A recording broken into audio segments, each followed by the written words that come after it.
What is the most important indicator of business value in your data journey? It is data maturity. In this session, we look at what data maturity is and why it is so crucial for every organization. I'm excited to bring you Season 2 of Data Science Whiteboard videos.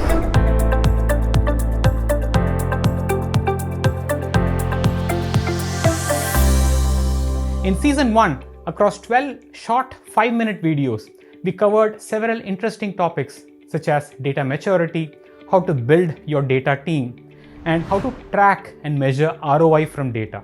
Do check it out. In this video, we'll start by talking about a tale of two companies. Company A has a large data footprint. They are carefully collecting and storing their data. They have reports, dashboards, and even some predictive insights coming out of it.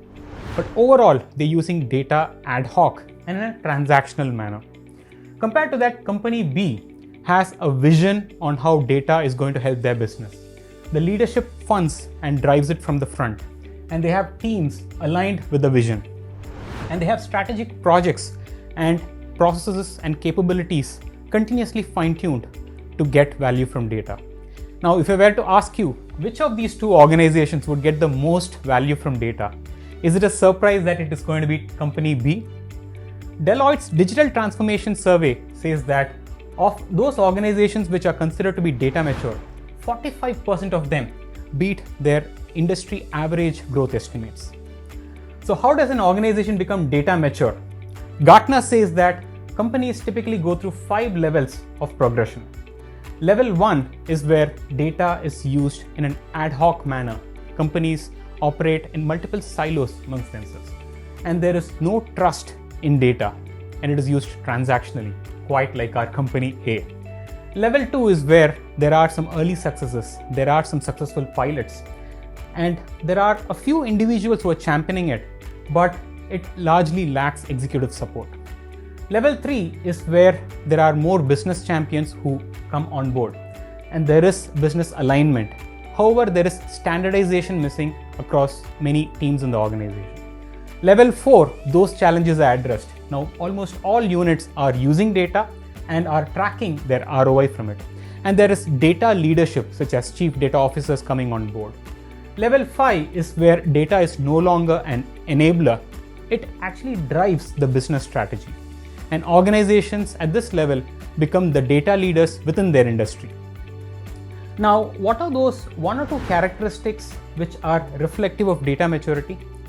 At Gramener, we've seen that it's not just 1 or 2, it is 5 dimensions. How you sketch your vision from data. How do you plan and pick your projects? And how do you execute them by bringing together teams, processes, tools, whether it is analytics, visualization, how do you bring them all together? And how do you report ROI from it and disseminate it and build a culture of data? So as you move from level 1 to level 5, it needs a holistic focus. And all of these 5 dimensions have to be carefully controlled. Organizations, when they get started, there are quick wins. They start moving up quickly. But at level 2, there is some stagnation, and a lot of organizations get stranded here. And Gartner says that almost 87% of the industry falls into levels 1 and 2. Surprising, isn't it? So what does it take for an organization to move out of this and say move from level 2 to level 4? Pick the right projects, build the right capabilities, and progress ahead. That's what the next video is going to be. So with this video, I wanted you to take away that building data capability is a journey, and you'll have to watch out for what is your maturity level and are you making progress continuously. In the next video, we'll talk about how you can measure it and how you can avoid stagnation. Hope you found this session useful. Thank you.